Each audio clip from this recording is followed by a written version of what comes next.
Alright, so welcome to get another video of the Target Engine Program, Target Engine Experience. Okay, so when I was by Pam, I had Ethan had a project he had to work on. For the entire week, he did not work on the project. When I spoke to him yesterday, I told him, I said, you need to get started so at least you can get some of it done, and then tomorrow I'll come and help you with the rest. So today, when I asked if he did the project, he told me no. I said, why not? He's like, because I was reading information. I said, no. You know you have to do this project all week, but some of it is not his fault, okay? Because his mother told him to wait so she can print out the information at her job. I don't know why. I just bought them ink for the printer, okay? And there's enough. It's an Epson printer, so using the Epson ink, it's a lot of, Epson ink is really not a lot in the cartridges, so I have to get like another set of ink from a different manufacturer, which is cheaper. The ink doesn't clog up the printer, which is very, very interesting, right? When you buy like the Epson ink, or if you buy HP printer or what have you, the manufacturer brand ink, if you don't use them, it will clog up the printer. If you don't use the printer regularly, it will clog up the printer. I have an Epson printer at home, and I have a Hewlett Packard HP printer at home, and when using the manufacturer ink, it clogs up both printer nozzles. So, like I said, I bought another manufacturer ink. It works fine. I had installed the ink a couple weeks ago. I just did some printout today. It was fine. Ink never clogged up. If it was the Epson ink that was in there, it would have clogged up the printer nozzle. So anyhow, so he had to wait until Wednesday for her to print the information, which she did. And then the person who he picked it was supposed to be Black History. Supposed to be Black History and Women's Month, something like that. And I'm like, that shit doesn't make no sense. Black History and Women's Month. Why are they giving them an assignment in February, which is supposed to be Black History Month, but then they want to throw in Women's History Month in it also? Now, this is Mega Evans, right? And these are Black female teachers.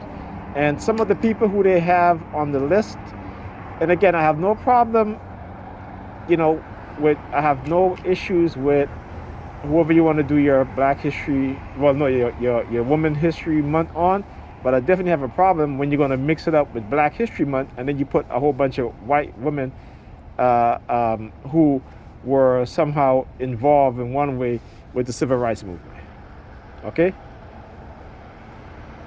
Which is really crazy, because particularly when I hear Black women talk about Susan B. Anthony, about the feminist, women's suffrage, and I'm just like, y'all are so, ignorant, okay?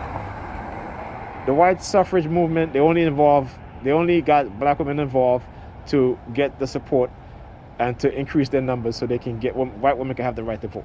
Because as soon as white women got the right to vote, what did they do? Okay, they always talk about Sojourner Truth in her speech, I am a woman, right? But they never talk about how she was invited to come to the women's conference, but was never invited to speak. Okay, and she literally had to force herself onto the stage to give that speech. See, they're not going to tell you that shit, right? They're not going to tell you that. Now, here's something interesting. Like I said, this is another white woman. There's a white woman on the bus. Came on the bus. I was on my way over here. Another one just run across the street over here. Again, she's right over there at the bus stop. Okay, which I've rarely, since I've been traveling on this bus, I rarely ever see a white woman particularly going over here with that. But it's just something that I noticed. All right. Particularly when I'm being targeted, trying to send me subliminal message. It's always the same shit, But like I said, it doesn't really, it never really affected me to the point that they wanted to. you know. But, you know, the psychological manipulation, emotional manipulation. You know what I'm saying? But anyhow, so I was like, I need to go up there and talk. I said, why don't you change it? He told me he can't change it. I said, and then they had Stacey Abrams as on the list. They had Henrietta Lacks. And I said, well, why didn't you do the Henrietta Lacks? I said, I've talked to you about Henrietta Lacks before, or I don't remember. So he chose some white woman, what's her name? Was it Courtney or something? I don't really remember. You know, and I said to him, I said, listen, it's Black History Month, okay? I said, look, I understand that when white people get involved in black organizations, okay, it is usually, they have good intentions, but subconsciously, they're going to do whatever it is that will benefit them also, okay? So it's never, they will never join a black movement if it's just to benefit black people. Unlike the other way around, where black people would join white movement that would only benefit white movement, or will only benefit the LGBTQ movement and stuff like that, right? Or Asian movement, such. Okay? So I said to him, I said, look, you should always, when it comes to civil rights and especially Black History Month, it needs to be a black person. It needs to be a black hero or a black shero. You know, and I said, you know, whenever you're writing about black women during Black History Month, you always call them sheroes, not heroes. Okay? They're black sheroes and they're black heroes, right? So he was able to, you know, and I think that was like a test. They were trying to test me to see what I felt about black. You know, they're always trying to make you seem like I'm racist. First of all, black people cannot be racist. I cannot be racist. Black people don't control, didn't create a system to benefit black people at the, you know, that involve oppressing other groups of people, that involve disenfranchising other group of people, that involve the mass incarceration of other groups of people, that involve lying about history and rewriting the history of other groups of people into being black history. Black people never done that. We don't have that sort of system. Okay? Now I could be bigoted, I could be biased, yes, you know, but I'm biased against anybody who is biased against me. So it doesn't matter if they're black, white, yellow, whatever. If you're biased against me, I'm going to be biased against you. Like I said, this is not, this ain't no turn the other cheek. My name ain't Jesus. Again, which is a fictitious creation by the Roman state, right? So that the so-called Judeans that they write into the Bible that the Judeans will accept Roman oppression, right? Roman aggression, right? And Roman murder of the Judean citizens, right? Or the Hebrew citizens, the Hebrew people. Okay, so let's get that straight. I know my history. Okay, so yeah.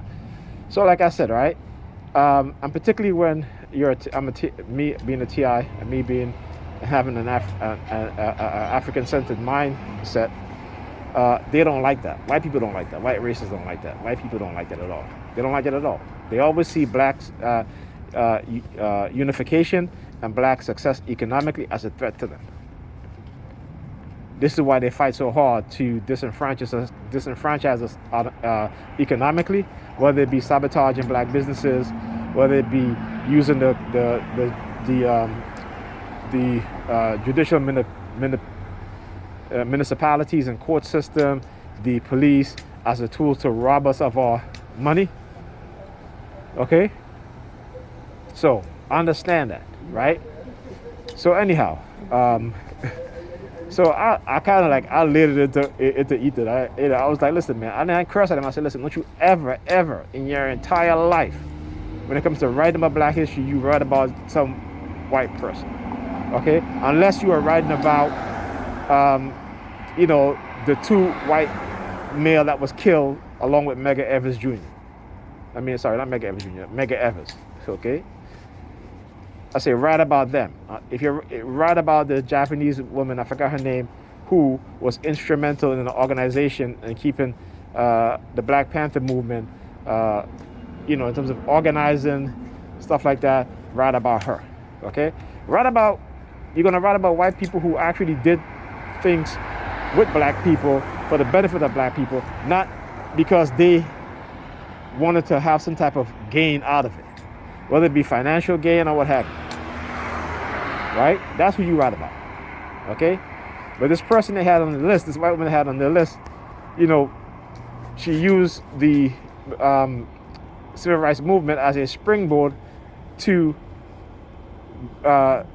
you know, do her own agenda. See, there's a big difference. And we got to understand that. So anyhow, he ended up changing it because first he said he couldn't, but then he did. He ended up changing. He said he could. He changed. He went online and changed it. And he chose Henrietta Lacks. So I got him some information. Read it. He read it. Filled it out. Whatever he had to do. And I forgot. I told him I wanted to check to see what he would to print it out for me. He didn't print it out, and I forgot. Okay, I literally forgot. It wasn't until I was on the bus and I was like, oh shit, I forgot to have him printed out for me. So I'll look at it tomorrow. Hopefully I'll leave myself a note on my phone. So I got to do that to make sure I read what he wrote. You know, but something like that didn't take that long, and something his mother could have done. But she would rather stay on the phone, sleep, or stay on the phone and do makeup and watch videos, you know, as opposed to helping him. You know, so like I told her, I said, when I'm not there during the week. You got to be the one to look and check his work as well as Alyssa's work. You know, so I'm not trying to make her out to be the bad guy or whatever. She's doing that all on her own. I'm not doing that. What I'm doing is exposing the lies and the agenda that's being set against me, and then using her as a tool to create and participate in that negative propaganda and negative agenda against me. I'm not going to stand for it. You got to fight back. All right? Talk to you guys later.